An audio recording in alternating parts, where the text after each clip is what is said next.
Okay, welcome everyone. With me today is James. Once again, hello James. Hello again. We will share the 4 most incredible stories about incredible dogs in simpler English. 2 of these dogs have statues made of the dogs. Do you have a statue made of you, James? No, I don't have anything. Not even a 3D printed statue. I have no statues. The dog has definitely done something more important with its life, unfortunately. About dogs. So they have a completely unique relationship with people. I can tell you something very interesting about dogs. Dogs, when they're younger, will fall in love with their human master. So oxytocin will be released in the dog's brain when the dog is younger. And at the same time, that same love chemical will be released in the human brain, in the master's brain. So in a strange way, the dog falls in love with the owner, and the owner, in a chemical, physical way, will fall in love with the dog. It's a very strange thing. Doesn't seem to happen with many animals, if any other animals. Wow. Okay, so first incredible dog story. Would you like to tell us a story, James? So I would love to speak about Don the talking dog, a dog which could speak. He was a German dog. German, this is the key element, because he could speak German. And German is such a crazy sounding language. Absolutely, yes. It is a strange language. And so when I say he could speak German, he could not communicate in full sentences, but he could say have in German, cake, hunger, yes, no, quiet. He was able to communicate by vocalizing these German words to get what he wanted, basically. This skill first emerged during a dinner conversation, and he used the word haben or haben. I don't know the pronunciation. This captivated locals and later the international press. So this is in 1905. So over a span of about 6 years, he became more and more famous in Europe. In America at the time, they had vaudeville, which was kind of like theatres and performances typically aimed at working class people. Oh, vaudeville. Yes. It's a theatre style. It's a kind of performance, like a theatre performance, and a bit of variety, right? There'd be someone doing a song, someone doing some jokes. A type of variety performance, yes, absolutely. And this dog was so famous, he was requested in the United States. And to make sure that he arrived safely in America, there was an insurance put on the dog. And by today's money, it would be $1.25 million insurance on Don the talking dog. He was incredibly famous. And when I say incredibly famous, he would perform in New York City with Harry Houdini. So you would go to a show and you would see Harry Houdini, the famous illusionist and scapologist, and you'd see Don the talking dog. And I wonder locking him in a box. Probably. Locking him in a chest. I wonder how many people... to be thrown off the waterfall. Yes. I wonder how many people went to see Don the talking dog as the headliner and Harry Houdini as the, the support act. But it becomes even more interesting because Don also was a hero. He saved a drowning man at Brighton Beach, New York. Witnesses claim that Don barked help in German. Some people say English, probably German. And then he ran into the water to aid the struggling man. And he was rescued. Had he said it in English, then he would be not just the first talking dog, but the first bilingual. I did have a cat which used to say, "Oh no," before coughing up a hairball. It would say, "Oh no," before, vomiting. Animals could probably speak to some very, very basic single word levels. Like there's that, I think the most intelligent dog ever, right? And he knows like 300, 400 different words Yeah, it's that true. he recognizes. We are made with vocal cords, like we can speak and we can move our mouths in this kind of way, but animals cannot. But if Absolutely. they could, I'm sure some chimpanzees could say, give me that banana. If they could. But regardless of whether the dog could actually speak, it was incredibly intelligent. So there we are. Wow. Don, the talking dog, spoke German and saved a boy from drowning. Sounds awesome. Already he's better than me. I can't speak German. Ich bin ein Berliner or whatever. So, story, are you ready? This is one of the statues of dogs that I earlier mentioned is a statue of this dog. And here is a legendary story in Japan, Hachiko. Of course, I tried to say it with a Japanese accent, like in a Japanese movie. Hachiko. The dog who waited 9 years. So, in 1924, there was a Japanese university professor named Ueno.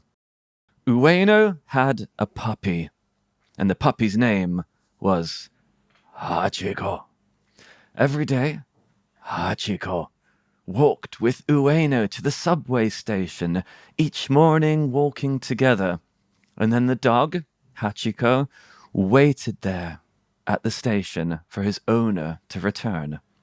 So the dog would just wait at the station until the owner gets back, and then they'd walk home together. Lovely. Every day, walking to the station together, and every day walking home together. But Ueno suffered a stroke. A stroke is when a blood vessel in your brain pops, and often you die. And unfortunately, Ueno passed away, and he did die, and he didn't come home. But Hachiko didn't stop coming. For nearly 10 years, that dog kept on coming to the subway station at the exact same time every day, waiting for his owner to return. And the dog was now living with the gardener of the owner, but every day he'd still go to the station, like walk to the station alone at that same time, and he would just wait for the professor. And he even walked past the professor's old house, and he would look like through the window to see if the professor was there, and then he'd continue walking until he got to the station. He'd wait at the station through rain or shine. Even when it was snowing, the dog still came. There were incidences where strangers and like drunk people kicked him, bullied him, even painted graffiti on him at one point with their calligraphy ink that, lasts a long time. But still, through the beatings and graffiti on him, Hachiko appeared at the station every single evening at the exact time that his owner's train was due to arrive.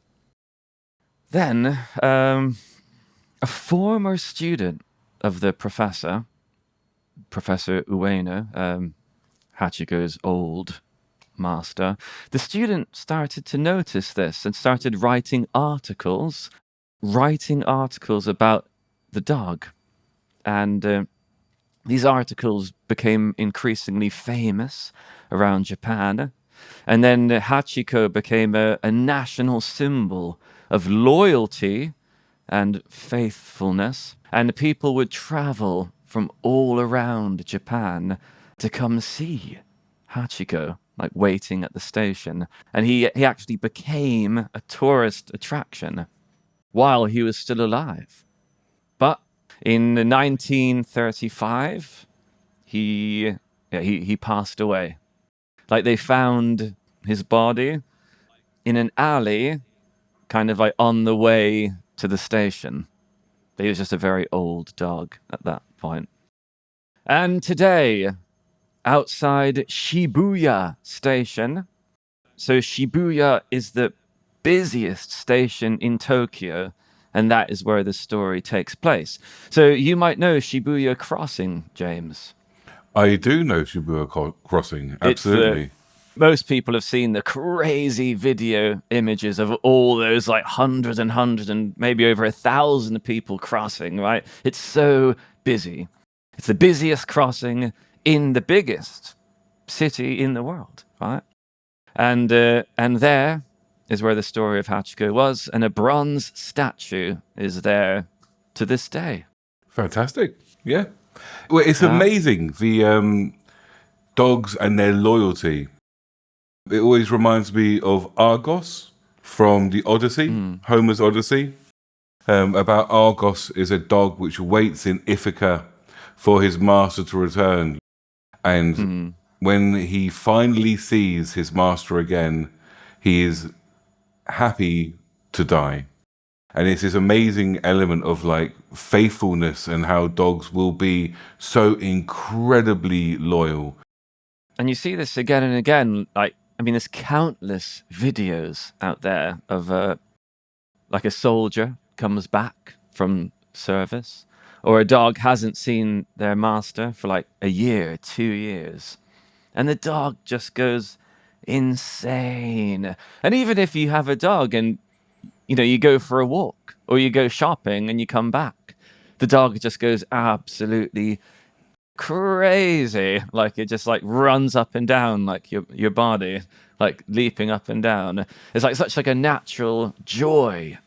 People have done lots of interesting things to be with their dogs as well, haven't they? I mean, I remember there was a person at our school and she went to live in Australia, and the effort and time and money it took for her dogs to be able to move from Europe to Australia was really significant.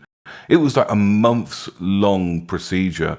And also the dogs had to have like special dog passports. They also needed to be quarantined. So I believe when they arrived in Australia, it was incredible, absolutely incredible. But she was so adamant and certain that her dogs would join her on this new adventure that she did everything she possibly could to have the dogs move with her. And eventually they did, but without that, desire, without that kind of real need almost for the dogs to be, no, the dogs are coming. I live in these expat communities in Asia, like in Vietnam right now, but before I was in Cambodia, in Korea, and I know all about what you're talking about, like the people taking their dogs back to the UK, back to America.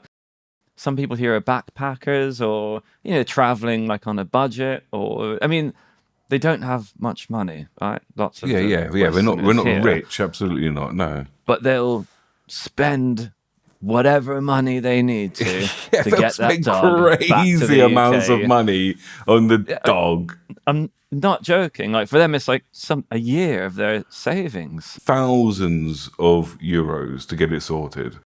I can imagine that being an incredibly painful and lengthy and costly process. Our friend Emma, that's what she did. Her 2 dogs from Cambodia, she flew both of them back.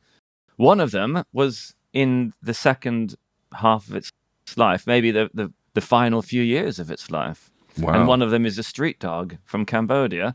So, they had to do all the dog passports. But she did it. Yeah, a mess. Yeah. And to see those, because I know those dogs well, and to see them running around those big, clean, green parks like Merrick Park. And it's just like, it's so crazy to me to see them, because I saw them in Cambodia. And Cambodia was their world. It was all they ever knew. And then they're just running around on Bournemouth Beach. I have another pretty cool story. First, I need to give a little bit of information about what greyhound racing is. Now, in the past, in England, Britain, and somewhat in America as well, they would race dogs in the same way you would maybe race cars, or you'd also race horses. And they would have these dogs and they would run around an oval typically, or a circle, on a type of track. And at some point in the UK, it was incredibly popular. And I would like to speak about a particularly famous dog called the Great Master McGraw. Now, this dog was born as a small and weak puppy. And despite him being very small, he was a powerful dog. As we said before, racing dogs was pretty big business. And so you would have rich people who would breed dogs. And so this particular dog was one such. He was bred and brought into this world to race. Now, he was small and weak. And to be honest, there was real thought that maybe he would not become a racing dog. Maybe he would not become a professional. Having said that, that all changed when he saved a young boy from drowning. So the young boy's name was McGraw, and so the dog was named after this boy. Now, Master McGraw first competed at a very young age, and his owner started entering him in races, and slowly but surely he built up this reputation, not only as being a heroic dog, but also being a successful winning dog. And he totally dominated a competition at the time called the Waterloo Cup, which was the most prestigious tournament in all of Britain. And he won it 3 times. And this achievement garnered him international recognition. So much so that Queen Victoria requested to meet the dog. So the dog was taken to London and met Queen Victoria. In 37 competitive races, he only lost once. Wow. And much like your Japanese dog, they created a statue. There are houses named after him. And he became a symbol of Irish pride. Now, as all things, he did die eventually due to heart disease. And it was noted he had a heart twice the size of a typical dog's, which again likely contributed to his racing ability. There were also songs written about this particular dog. And the end of one of his songs is as follows. I've known many greyhounds that filled me with pride in the days that are gone, but it can't be denied that the greatest and the bravest that the world ever saw was our champion of champions, Great Master McGraw. And there we are. That's it. Wow. Many greyhounds race every race, and to only lose once out of like, what, 9, 12? When you say 30, lose, do you mean not come first? yeah, not so he Or lost one race in 37. So yeah, that is not come first. Absolutely fantastic. I'm just imagining the royal family are having an afternoon tea, and like the dog is just next to them on a chair, just like lifting his teacup. I mean, that's how you meet the queen, isn't it? So dogs come from, at some point, we must have started to domesticate dogs. We must have seen a wolf, started working together with wolves, right? For Yeah. mutual benefit. So we both benefit from it. The wolf helps us hunt, and then we share the catch of that hunt with the wolf. But it is tragic. I live in Vietnam, as you know, and I've lived in Korea and Japan, and in East Asia, they like small dogs. In the UK, in Western countries, they like bigger dogs. You see more golden retrievers, German shepherds, Labradors, all these kinds of dogs. But here, it's all about the small dog. And I swear they're getting smaller and smaller and like obscene, slightly bigger than my hand, adult sized. And I think to myself, how did that used to be a wolf? That is messed up. That used to be like a wild and free, beautiful, like glorious animal. And now you see that's what happens if you mix it with human beings over time. Some kind of half rat yapping. Selective breeding. Selective breeding. Yeah. We've bred them from wolves to be these things. And what about the ones with the very baggy, wrinkly faces? Like pugs, bulldogs. What the hell is that? Like, why are human beings, perversion? That this poor thing can't breathe properly. And it's like, trying to breathe. And the owner's just like, oh, look how cute it is. Yeah, no, I don't like that either. I think Look at little Fido. Like, and he's like, and he literally barely breathe. At the same time, winning dog shows because of that, he's like the best one of the species that can't breathe. He can't breathe the most, and therefore he's the best. My general rule is if a dog can be killed by a cat, it's not really a dog. In Puglia, where I live, they had a puma on the loose. Really, a puma on the loose. A puma is a wild cat, quite a big black wild cat, right?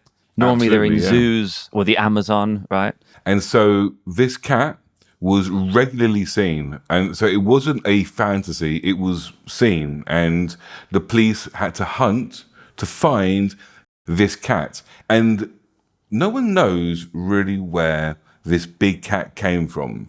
The local theory is it used to be owned by a mafia boss.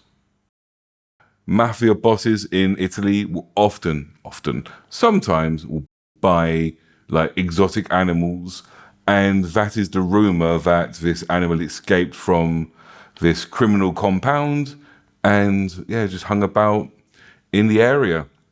One of my students said he saw it. Yeah, so that's near your area, right? Yeah, absolutely. So James lives in the south of Italy.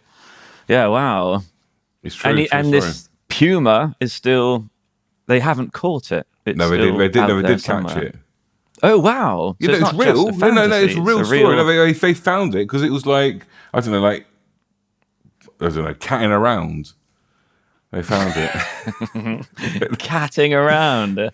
Now that is a new phrasal verb for all of you. To cat around. Brand new phrasal verb. Don't use it in your Cambridge exams, please. Hey, in your IELTS test. Yeah, IELTS test, catting around. Catting around in my hometown. So you've touched on it twice in both of your stories, and we see this often. dogs saving the lives and attempting to save and often dying in the process or being hurt in the process, protecting and saving people. And, in terms of biology, what's the biological motivation for that? Or is it love, Well, it's that, isn't it? It's that. It's that love. It's that compassion. I guess it's the dog protecting its family, the dog's family. Yeah. Yeah, that's the beautiful thing about dogs. So there's a transcript, everyone, a transcript on the website in the link. And now it's translated into over 50 languages. Quickly look at the transcript in your own language and then listen to the podcast again to further your comprehension.